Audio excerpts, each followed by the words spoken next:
But now the other thing is, I want to preface this by saying the board's not here to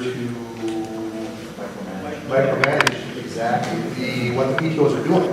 What we're here more so is to keep a broad eye on what the PTO is doing within the schools necessarily. So for example, there's been a long-running agreement that no matter who's running PTOs or separate groups or whatever, that we have generalized a fall fundraising effort and a spring fundraising effort maximum. Not necessarily having to have those, but so what I want to make sure is that we don't wind up with one PTO doing 20 different things during the year and just saturating that school with PTO stuff. Because obviously, some people come that are more, have more time to spend on PTO activities and maybe want to do more. And for a few years, and all of a sudden they're off to a different school, and the people behind them maybe not as much. And also you have these large fluctuations of people having to do fundraising, whereas there's also many other activities with Girl Scouts, Boy Scouts, FFA, 4-H, all those things happening at the same time. So there's been a long-standing tradition of 2 sales, little things like hot tops and that we never worried about. But I just want to make sure that we look up on the walk to school day as that, and that would be the fall fundraiser, obviously. So the other big thing that the board has done in the past was very adamant that there was very little incentivizing of fundraising. Meaning we don't want little Timmy and little Susie trying to go out and just beat up everybody to get some sales because they're going to get that little whistle or something.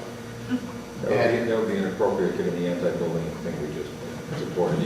Yeah, well, but, so anyways, that was the intent. So when I see the incentives in here, like incentive prizes, can you tell me a little bit about those? I just want to make sure we don't get back to that point, because we used to have some things that were just little trinkets that weren't worth anything, and the kids would just kind of bombard the neighborhood to do sales for little trinkets. That's me. Well, it's not necessarily pertaining just to you. Well, it is me, because I'm the one that started this. Yeah. They don't do any of that. Okay. So I started, the whole district collected probably $5,000 in box tops. And if you ever did box tops, I'd gladly come to your house. You do? And if you want to count $5,000 worth of box tops, I was the box top. Right, I was the box top mom. And I tell you what, the first time I did it, that was the last time I was like, there's going to be a different way to do this. Because we spent one whole weekend for hours. I recruited my daughter's friends cutting and counting and bagging box tops.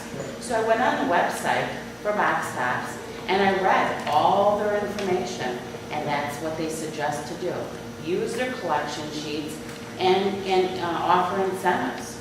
Because but that's not the actual, you're not saying if you collect 1,000 more box tops, no, that you're going to get a prize or something.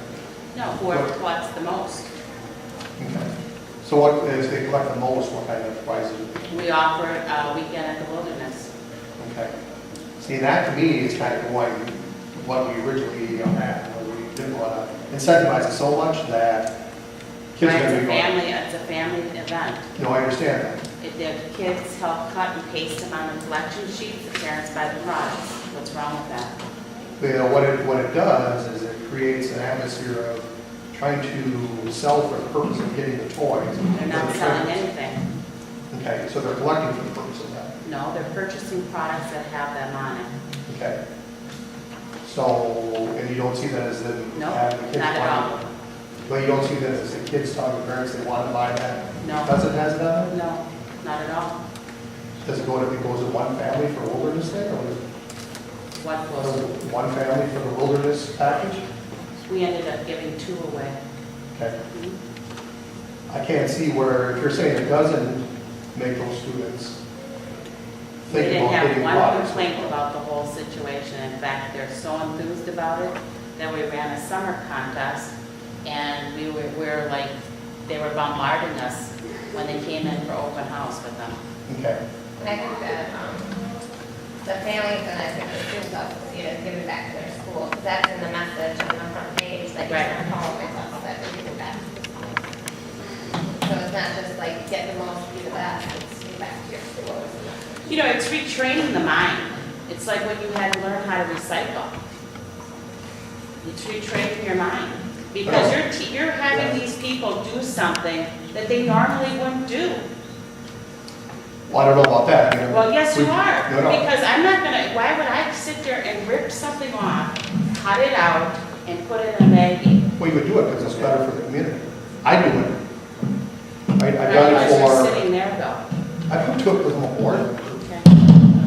I mean, I've had students from the list. All right, we've heard both sides, and I'll leave it to the board to decide. And really, what I think you said first off is we're not here to micromanage. We want to have the PTOs handle things. I understand your point, that you don't want to have such a competitive situation in school where it would be damaging. It doesn't sound like it that way to me. Well, And so I am going to, look for the board to approve these budgets, not just one thing. this is not the budget we're talking about. This is past practice that the board allows the PTOs to be in the school. This is not approval of a budget. That's not the issue. I Budgets understand we're what looking you're at, I'm saying in saying. general, this is the practice of the board with PTOs. Okay? Dan, it might help to know, though, I think when they switch to the walk to school day piece, they want away from contracting with some of these fundraising companies. And so all the trinkets and big iconic prizes were diminished. I'm not saying that they're completely gone, but I think when they eliminated the, like I said, the contracting with the companies, that cut kind of that larger concern down a lot of it. That's good. Well, I guess I'm confused why you're saying that you're allowing us to be in the school. Well, first of all, the reason the PTOs exist is because the Waterford Creative School District allows them to be in the schools operating. Okay? Anything to do with the schools is why they exist. You can be a PTO outside the school and do anything you want to.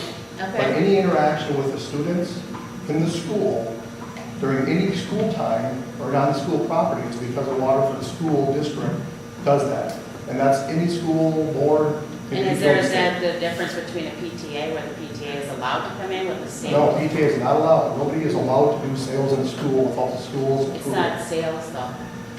Any fundraising, any sales, any handing out of literature, that's at the school districts. Like, it's not, you don't just go in and say, oh, we're selling something. We're not selling it, though. We need to tone this down a little bit. And we need to say, first off, we appreciate the work of the PTO. Yes, 100%. And we want to encourage that. And, but we also have a duty to ensure that there isn't too much interaction with the PTO during school time with the students. And whether that was inclusive of, what may appear to some board members as overzealous attempt to get in box tops. I personally am not as concerned about the running of the PTOs as long as we have some type of a vision of what they're doing and how they're interacting with our principals, how they're controlling the situation, how they're improving the schools. So I have a very good rapport with Mr. Maltop. I I deal with him believe- with everything, nothing goes through that school without. And if any of the PTOs did not, we would hear about it. That's not the case. That's not what we're hearing. And so I encourage other fellow board members to allow PTO to, as much as possible, work independently. And with our blessings, there is an understanding that anything that is dealing with our school district, we have to be ultimately responsible for. And we know that there's some issues a couple years back, and that was because we were too hands-off. We need to at least, verify that the PTOs are doing the correct things. And I believe they are.